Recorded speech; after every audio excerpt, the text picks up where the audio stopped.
الحمدللہ رب العالمین والصلاة والسلام علی سید الانبیاء والمرسلین اما بعد اعوذ باللہ من الشیطان الرجیم بسم اللہ الرحمن الرحیم وَإِذَا سَمِعُوا مَا أُنزِلَ إِلَى الرَّسُولِ تَرَىٰ أَعْيُنَهُمْ تَفِيضُ مِنَ الدَّمْعِ مِمَّا عَرَفُوا مِنَ الْحَقِّ يَقُولُونَ رَبَّنَا آمَنَّا فَاكْتُبْنَا مَعَ الشَّاهِدِينَ صدق اللہ العظیم اللہم صلی علی محمد وعلی آل محمد وبارک وسلم رب اشرح لی صدری ویسر لی امری واحلل عقدۃ من لسانی یفقہوا قولی واجعل لی وزیرا من اہلی آمین یا رب العالمین۔ ناظرین کرام السلام علیکم ورحمۃ اللہ وبرکاتہ۔ خلاصہ مضامین قرآن حکیم کا سلسلہ وار ہم ذکر آپ کے سامنے رکھ رہے اور یہ سلسلہ بیان کا جاری ہے، اور آج انشاءاللہ ہم قرآن حکیم کے 7ویں پارے کے مضامین کا ذکر آپ کی خدمت میں پیش کریں گے۔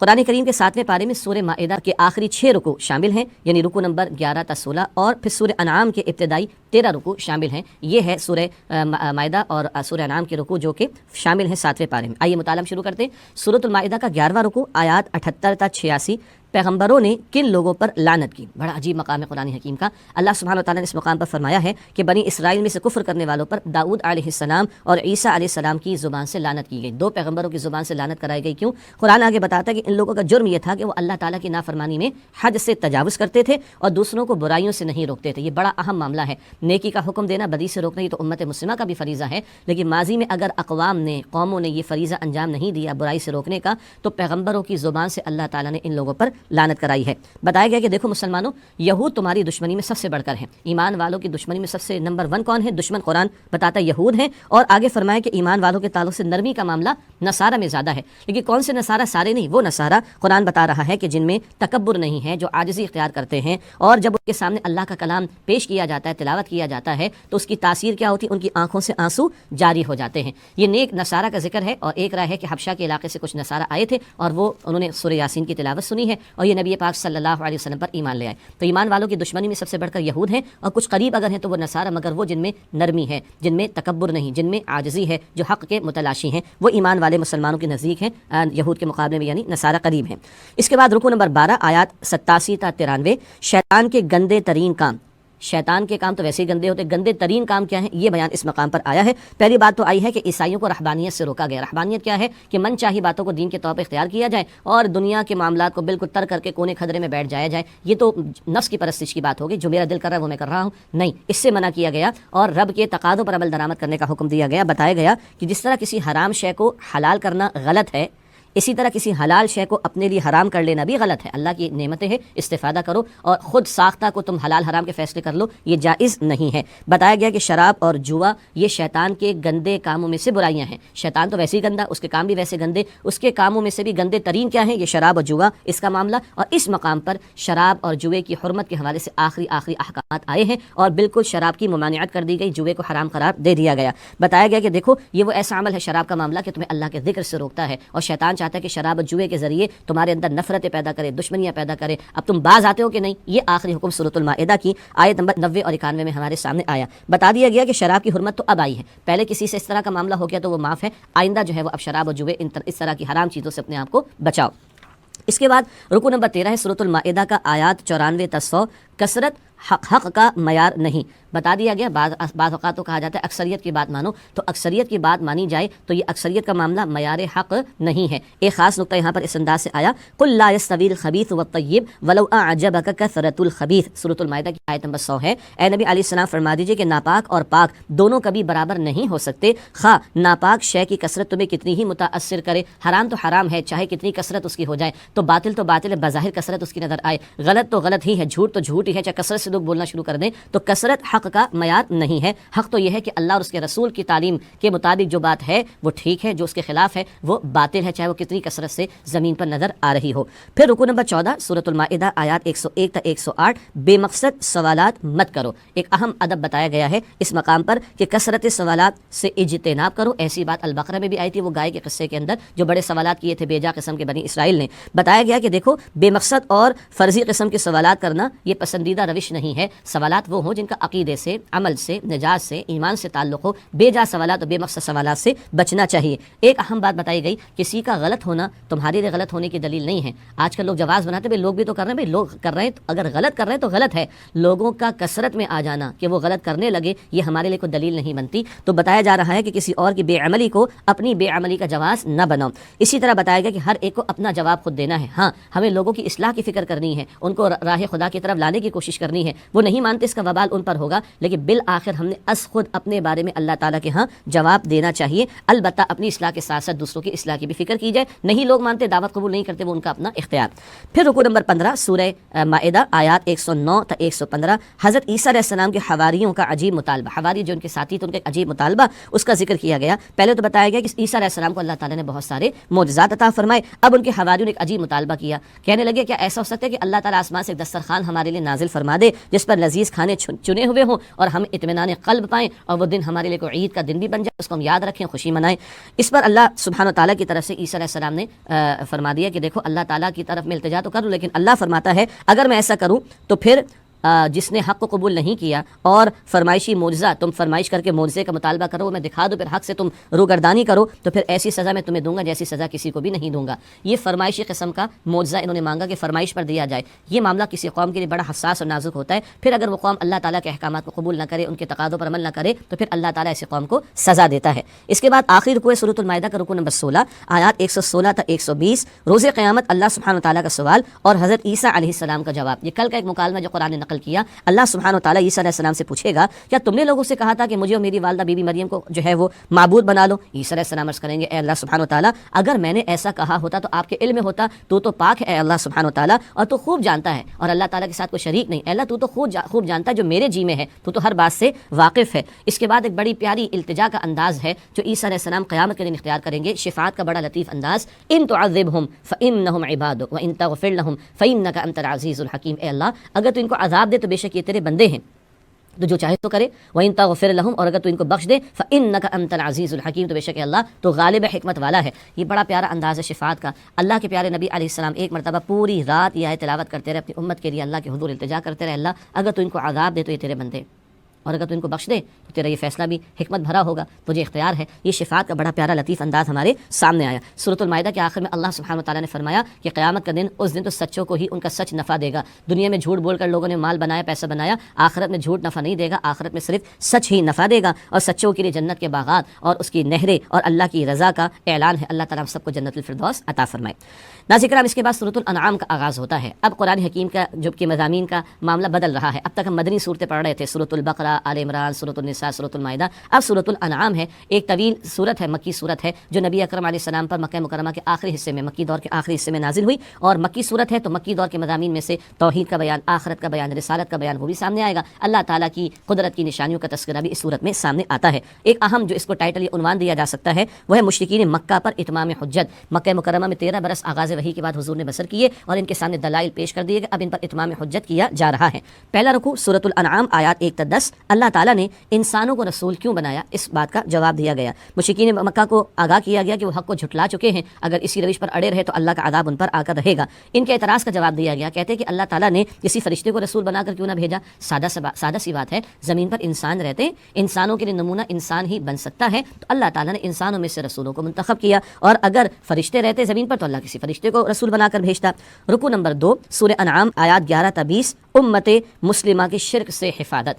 اس تناظر میں یہ جان لینا چاہیے کہ کچھ مقامات پر اللہ کے پیارے نبی علیہ السلام سے اللہ نے خطاب کا جو انداز اختیار کیا وہ ایسا ہے کہ حضور کی عبدیت کو نمایاں کیا گیا. مقصد کیا ہے, ماضی میں کچھ اقوام نے اپنے رسولوں کی محبت میں غلو اور زیادتی کر کے ان کو خدا کی خدائی میں شریک کر دیا, معاذ اللہ. حضور علیہ السلام کی عبدیت کا ذکر بھی قرآن کرتا ہے, اور حضور علیہ السلام اللہ سے مانگتے تھے, اللہ کی طرف رجوع کرتے تھے, اللہ ہی کو نفع نقصان کا اختیار رکھنے والا مانتے تھے. یہ ذکر کر کے اللہ کے پیارے نبی علیہ السلام کی امت کو شرک سے اس معنی میں محفوظ رکھا گیا کہ پچھلی امتوں نے اپنے رسولوں کو معاذ اللہ خدا کی الوہیت میں بھی شامل کر ڈالا. یہاں ایک بڑا پیارا مقام ہے ہم سب کے لیے. سورہ انعام کی آیت نمبر 17 ارشاد ہوا, وَإِن يَمْسَسْكَ اللَّهُ بِضُرٍّ فَلَا كَاشِفَ لَهُ إِلَّا هُوَ وَإِن يَمْسَسْكَ بِخَيْرٍ فَهُوَ عَلَى كُلِّ شَيْءٍ قَدِيرٌ. اگر اللہ آپ کو کوئی تکلیف دینا چاہے تو اسے کوئی اللہ کے سوا دور کرنے والا نہیں, اور اگر وہ آپ کو کوئی عطا کرنا چاہے بھلائی تو وہ ہر شے پر قادر ہے. حضور کے بھی نفع نقصان کے معاملات اللہ کے اختیار میں, اور سارے انسانوں کے نفع نقصان اور ساری مخلوق کے نفع نقصان کے معاملات اللہ کے اختیار میں. عموم کے اعتبار سے کیا ہے, تکلیف کو دور کرنے والا کون, اللہ, اور نفع پہنچانے والا بھی کون, اللہ سبحانہ و تعالی. پھر رکو نمبر 3 سورہ انعام آیات 21 تا 30، حق کو جھٹلانے کی سزا مل کر رہے گی۔ قریش مکہ کا ذکر ہے، یہ اللہ کے پیارے نبی علیہ السلام کی بات کو سن تو لیا کرتے تھے، قرآن کا اعجاز، قرآن کی عربی، سبحان اللہ، یہ بڑے متاثر ہوتے تھے، لیکن بعد میں ہٹ دھرمی میں آ کر کہتے تو پچھلے لوگوں کی داستانیں اس میں کچھ نہیں رکھا، ان کا تکبر تھا، تعصب تھا کہ یہ سرداران قریش حضور کی دعوت قبول نہیں کرتے تھے، تو یہ کہتے تو پچھلے لوگوں کی داستانیں ہیں، خود بھی گمراہ ہوئے، دوسروں کو بھی گمراہ کرتے ہیں، اور ذکر ہے کہ دعویٰ کرتے ہیں کہ بس دنیا ہی کی زندگی اصل ہے اور اس کے بعد کوئی زندگی نہیں۔ بتایا گیا تصور کرو جب اللہ سبحانہ و تعالیٰ کے سامنے تمہیں کھڑا ہونا ہوگا، اللہ اس وقت پوچھے گا یہ حق ہے کہ نہیں، قیامت برپا ہو گئی کہ نہیں، اس وقت کہیں گے ہاں ہاں یہ حق ہے، مگر اس دن ماننے کا کوئی فائدہ نہیں، وہ تو حسرتیں ہیں اور حسرتوں کا کوئی فائدہ نہیں۔ آج دنیا میں مہلت عمل سے جو فائدہ اٹھا کر محنت کر لے کل کی زندگی کی، اصل میں تو وہی کامیاب ہوگا۔ پھر رکو نمبر 4 آیات 31 تا 41، معجزہ دکھانے کا مطالبہ۔ اس مقام پر یہ ذکر ہوا ہے کہ مشرکین مکہ حضور نبی اکرم علیہ الصلوۃ والسلام سے مطالبہ کرتے تھے، یہ کر کے دکھا دیں، ایسا کر کے دکھا دیں، آسمان سے کوئی ٹکڑا نازل کر کے دکھا دیں۔ ان کو بتایا جا رہا ہے کہ دیکھو تم جو فرمائشیں کر رہے ہو معجزے کی، تو معجزے کی فرمائش جب کسی قوم نے کی وہ ایمان نہیں لائی۔ قوم سمود کو صالح علیہ السلام کی قوم کو اونٹنی دی گئی، انہوں نے مان کر نہ دیے، وہ برباد کر دیے گئے۔ اور پیچھے سورہ مائدہ کے آخر میں عیسیٰ علیہ السلام کے تعلق سے آگے کہ وہ اللہ ان کی فرمائش کے مطابق دے دے، پھر قوم نہ مانے تو اللہ پھر ایسا عذاب دے گا کہ کسی کو ایسا عذاب نہیں دے گا۔ تو ان کو بتایا جا رہا ہے کہ یہ محض ہٹ دھرمی میں اس طرح کی باتیں کر رہے ہیں اور فرمائشی معجزات کا تقاضا کر رہے ہیں۔ اللہ تعالیٰ بتا رہے کہ اگر ان کو معجزہ ان کے تقاضوں کے مطابق دے بھی دیا جائے تو یہ ایمان نہیں لائیں گے۔ بتایا گیا کہ عنقریب اپنے کفر کا انجام ان کو دیکھنا ہوگا۔ پھر سورہ انعام کا رکوع نمبر 5 ہے، آیات 42 تا 50، اللہ تعالیٰ کی عطا کردہ ہدایت سے رخ پھیرنے والا اندھا ہے۔ بتایا گیا ہے کہ جب کبھی اللہ نے قوموں کی طرف رسولوں کو بھیجا تو اللہ تعالیٰ نے قوموں کو سختیوں میں، تکالیف میں مبتلا کیا تاکہ لوگ اللہ کی طرف رجوع کریں۔ آج بھی ہم ایک کیفیت دیکھتے ہیں دنیا کے اندر، وباؤں کا معاملہ اور دیگر مشکلات اور آزمائشوں کا معاملہ، تو اس میں ایک حکمت کیا ہوتی ہے، جب سختیاں آتی ہیں نا تو دل نرم ہو جاتے ہیں۔ تو اللہ تعالیٰ نے ایسی کیفیات ماضی میں اقوام پر طاری کی جب رسولوں کو بھیجا تاکہ لوگ اللہ کی طرف رجوع کریں۔ اللہ تعالیٰ نے آگے فرمایا کہ شیطان نے ان لوگوں کے برے اعمال کو مزین کر کے دکھا دیا، لوگوں کے دل تو نرم نہ ہوئے اور انہوں نے ہر دھرمی کا مظاہرہ کیا، اور شیطان نے ان کے گندے اور برے کاموں کو مزین کر کے ان کے سامنے رکھ دیا۔ اللہ کے پیارے نبی علیہ السلام سے کہلوایا گیا کہ وہ اللہ کے رسول ہیں، آپ نے واضح فرما دیا کہ غیب کے یہ خزانے ان سے یہ میرا اختیار نہیں، تو اللہ سبحانہ و تعالیٰ کے اختیار میں ہیں، اور نہ میں فرشتہ ہوں اور نہ میں نے تم سے کوئی اس طرح کا دعویٰ کیا کہ تم مجھ سے معجزات کا مطالبہ کر رہے ہو۔ حضور سے کہلوایا گیا صلی اللہ علیہ وسلم میں تو اللہ کا رسول ہوں اور اس کی عطا کردہ ہدایت کی پیروی کرتا ہوں، تمہیں بھی اسی کی دعوت دیتا ہوں۔ اس کے بعد بتایا گیا کہ دیکھو دیکھنے والا اور نابینا برابر نہیں ہو سکتے، ایک ہدایت کی روشنی میں حق کو دیکھ رہا ہے، دوسرا اندھا بنا ہوا ہے، برابر نہیں ہو سکتے۔ اسی طرح ایک حق پر کاربند ہے، دوسرا باطل کی حمایت کر رہا ہے، برابر نہیں ہو سکتے۔ پھر رکوع نمبر 6 سورہ انعام آیات 51 تا 55، اللہ کن پر مہربان ہے۔ اللہ کے پیارے نبی علیہ السلام کے صحابہ کرام کا ذکر ہے۔ صحابہ کرام میں وہ لوگ بھی تھے جو مالی اعتبار سے کمزور تھے، اور سرداران قریش آ کر معاذ اللہ مذاق اڑاتے تھے ان کا اور کہتے تھے ان کو اے نبی، اے محمد صلی اللہ علیہ وسلم اپنی مجلس سے دور کرو تو ہم تمہاری بات کو مانیں گے۔ اللہ تعالیٰ نے ان مسلمانوں کی جن کی ان لوگوں نے ناقدری کی، اللہ تعالیٰ ان کی قدر فرما رہا ہے، اور اللہ اپنے پیارے نبی علیہ السلام سے فرماتے کہ ان سے کہیے جب یہ آپ کے پاس آئیں کتب ربکم علی نفسہ الرحمہ، کہ تمہارے رب نے اپنے اوپر رحمت کو لازم کر لیا ہے۔ اور اللہ کے پیارے نبی علیہ الصلوۃ والسلام سے حضور کے ذریعے اللہ نے کہلوایا سلام علیکم، تم پر سلامتی ہو۔ اللہ سلام بھیجتا ہے کن کے لیے؟ ان صحابہ کے دل جوئی جو مالی طور پر کمزور تھے مگر ایمان والے تھے، اور مشرکین ان کا مذاق اڑا رہے تھے۔ معلوم ہوا اللہ کی اہمیت ایمان کی ہے، اللہ کی اہمیت تقویٰ کی ہے، مال دولت اسباب کی بنیاد پر کسی کی کوئی حیثیت اللہ کی نگاہوں میں نہیں۔ رکوع نمبر 7 آیات 56 تا 60 سورہ انعام، باطل کے ساتھ سمجھوتا نہیں ہو سکتا۔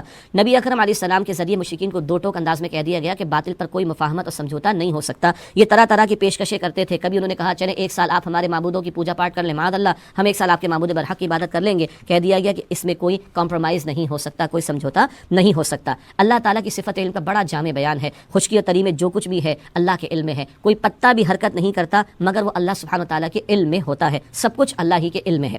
رکوع نمبر 8 سورہ انعام آیات 61 تا 70، اللہ کے عذاب کی 3 صورتیں۔ بتایا گیا کہ نافرمانوں پر 3 قسم کے عذاب آتے ہیں، ایک ان کے اوپر سے عذاب کا آنا، شدید طوفانی بارشیں یا پتھروں کا برسا دیا جانا، ایک نیچے سے عذاب آنا جیسے کہ زلزلے کا معاملہ، اور ایک اللہ یہ ہے کہ قوموں کو گروہ میں تقسیم کر کے ایک دوسرے سے لڑا کر ان کی طاقت کا مزہ چکھائے۔ اللہ تعالیٰ ہمارے حال پر رحم فرمائے۔ طرح طرح کی کیفیت، کبھی آسمان سے وباؤں کا آ جانا، اور کبھی شدید بارشوں کا آ جانا، کبھی زلزلے طوفان کا آ جانا، اور کبھی فرقہ واریت کی بنیاد پر، زبان کی بنیاد پر، لسانیت کی بنیاد پر تقسیم ہو جانا اور لڑنا ایک دوسرے سے، یہ اللہ تعالیٰ کے عذابوں کی اقسام ہوتی ہیں۔ اللہ تعالیٰ ہم سب کی حفاظت فرمائے۔ ایک اہم بات بتائی گئی، کسی محفل میں اگر اللہ تعالیٰ کے دین کے شعائر کا مذاق اڑایا جائے، اس کے احکام کی خلاف ورزیاں ہو، مذاق اڑایا جائے، تو مسلمان کے لیے جائز نہیں کہ وہاں پر وہ بیٹھے، بلکہ غیرت دینی کا ثبوت ہے کہ وہاں سے وہ اٹھ اٹھ جائے۔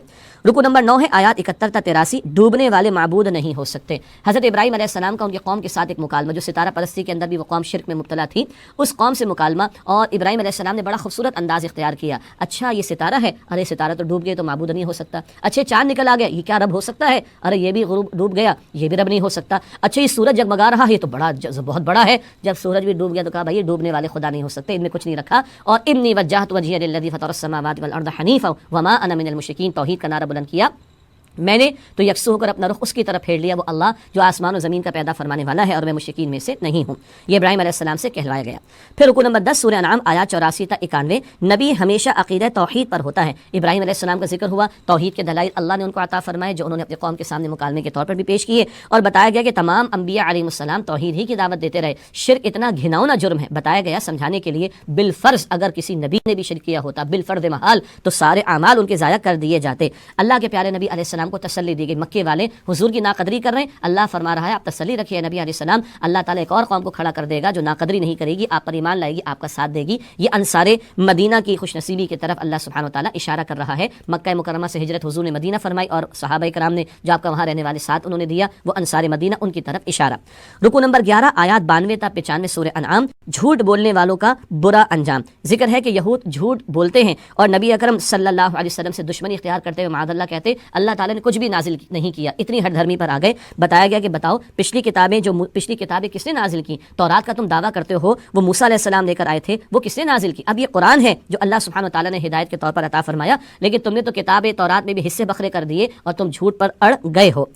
رکوع نمبر 12 سورہ انعام آیات 96 تا 101، اللہ تعالیٰ کی بے مثال نعمتیں اور قدرت، بڑا پیارا مقام ہے، اللہ تعالیٰ کی بہت ساری نعمتوں کا ذکر، ہم غور و فکر تو کریں تو اللہ کی معرفت میں اور اللہ کی عظمت میں، محبت میں اور اضافہ ہوگا۔ اللہ ہے جو بیج اور دانے کو پھاڑ کر پودے اور درخت نکالتا ہے، اللہ ہے جو مردہ کو زندہ اور زندہ کو مردہ کرتا ہے، اللہ ہے جس نے آسمان، سورج، چاند اور ستارے بنائے، اللہ ہے جو ساری مخلوقات کی ہر حاجت کو پورا کرتا ہے، بارش وہی برساتا ہے، نباتات، سبزیاں، کھیتیاں وہی اگاتا ہے، اور بے شک اس پر ایمان لانے والوں کے لیے بہت ساری نشانیاں ہیں۔ جنات کو مشرکین نے اللہ تعالیٰ کا شریک ٹھہرا دیا، معاذ اللہ، ان کے شرک کی اللہ تعالیٰ نے نفی فرمائی۔ پھر آخری رکوع ہے سورہ 7ویں پارے کا سورہ انعام کا رکوع نمبر 13 ہے، آیات 102 تا 111، مشرکین کے معبودوں کی توہین نہ کرو، شرک غلط ہے، ان کے بت غلط ہیں، لیکن بتایا گیا کہ ان کے بارے میں بری زبان استعمال نہ کرو، ورنہ یہ پلٹ کر معبود برحق اللہ سبحانہ و تعالیٰ کے بارے میں معاذ اللہ بری زبان استعمال کریں گے۔ یہ ادب ہمارا دین سکھاتا ہے، دلیل کے ساتھ باطل کو باطل قرار دیا جائے، لیکن زبان غلط استعمال نہ کی جائے۔ اور آخر میں بتایا گیا حق تو واضح ہو گیا، لیکن جو لوگ ہٹ دھرمی کا مظاہرہ کر کے